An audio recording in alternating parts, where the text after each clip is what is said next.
My topic is peace process in India's Northeast. Do we need a moratorium?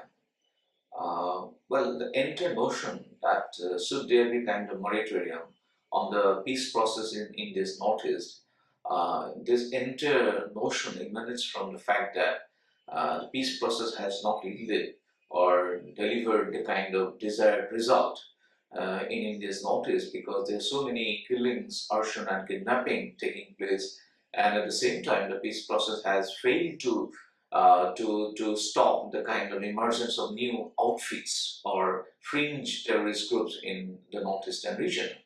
Then again, it has been argued that since the peace process has not delivered the result, and it has been taken by many surrendered militants as the kind of shield for violating the civil laws and rule of law, and that is why many scholars and commentators have argued that there should be more kind of moratorium on the peace process in Northeast India. But I believe I think it is desirable that we interrogate the kind of peace process that is taking place in India's Northeast, or we need to examine and scrutinize the kind of peace agreements. But I think it will be preposterous, or it will be very undemocratic to argue that the entire peace process should be abandoned, or there should be a moratorium.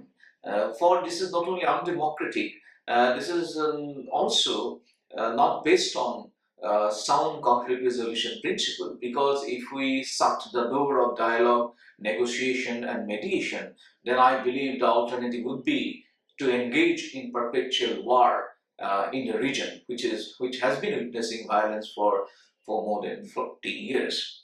Now, this is one of the strengths of Indian state. That Indian state has the capacity to accommodate various diversity or the kind of differences and violent situation in Northeast India, and that what makes Indian state different from other state institution in South Asia or in Africa or in Latin America. That we are in a position to integrate the kind of diversity or the diverse population in Northeast India. So I believe this is very essential to have a kind of sustained dialogue with those people. Even in terms of numerical strength, even if you look at numerically, the kind of violent incidents, for example, in Nagaland is coming down. So far as civilian death is concerned, for example, for last 4 years, only 20 people got killed in comparison to the previous years. And again, the number of security forces have also come down in Nagaland. It is only the interfactional classes among NSC and IM, NSC and Kaplang, and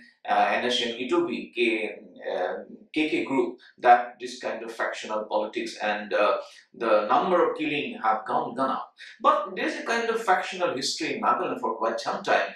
And I believe it is true. Why the question can be raised, why the Indian state, which is equipped with all laws like Armed Forces Special Power Act, should not act upon and on those issues. These are essentially law and order situation that should be taken care of. And if we come to Assam, for example, in Assam, we cannot blame the peace process per se. What is objectionable is the kind of conflict resolution mechanism that has been adopted by the Indian state, number one.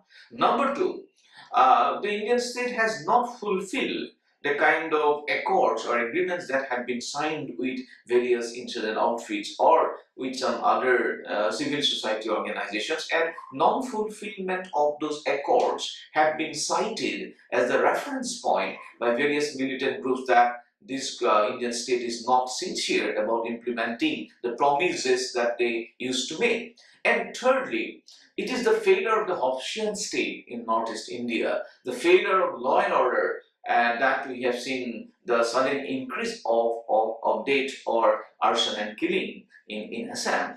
Now, if we look at the first point, that is the defective conflict resolution process, let me illustrate this from the case study of Bodoland.